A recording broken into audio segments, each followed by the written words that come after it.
আমার মামা শ্বশুর আসলো গাছের আম নিয়ে আমাদের জন্য, আর আমার ননদের জন্য বানালাম গরুর মাংসের আচার, সাথে ছিল ভুনা খিচুড়ি। আরো কি কি করলাম সবকিছুই থাকবে আজকের এই ভিডিও। তো আমার ননদ হচ্ছে আমার বাসা থেকে বেড়ানো শেষ করে চলে গেছিল আমার শ্বশুর বাসায়, মানে ওর বাবার বাসায়। ওইখানে প্রায় 2-3 দিন বেড়ানোর পর আবার চলে আসছিল আমাদের বাসায়, বলতেছিল আমার হাতের গরুর মাংসের আচার আর হচ্ছে ভুনা খিচুড়ি রান্না করে খাওয়ানোর জন্য।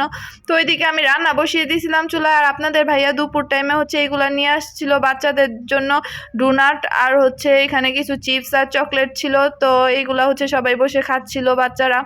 আর তারপর হচ্ছে এদিকে আমি গরুর মাংসের আচারটা বসিয়ে দিয়েছিলাম, মুরগির মাংস রান্না করে নিয়েছিলাম আগেই, আর গরুর মাংসের আচারটা এখানে বসিয়ে দিয়েছিলাম। অনেকেই হচ্ছে গরুর মাংসের আচার রেসিপি চাইছে আমার কাছে, অবশ্যই দেওয়ার চেষ্টা করব। আর এদিকে হচ্ছে খিচুড়ির জন্য চাল ডাল নিয়ে নিছিলাম। আজকে হচ্ছে আমি রান্না করলাম ভুনা খিচুড়ি, আর বাচ্চাদেরকে খাবার দিয়ে দিছিলাম চিকেন দিয়ে।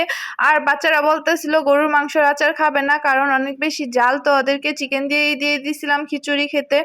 আর এদিকে হচ্ছে আমরা বিকেল টাইমে বসে বসে হচ্ছে এগুলা খাচ্ছিলাম, ডোনাট আর হচ্ছে চিপস চকলেট। ওটা ভালো লাগলে অবশ্যই সবাই লাইক কমেন্ট শেয়ার করবেন। আল্লাহ হাফেজ।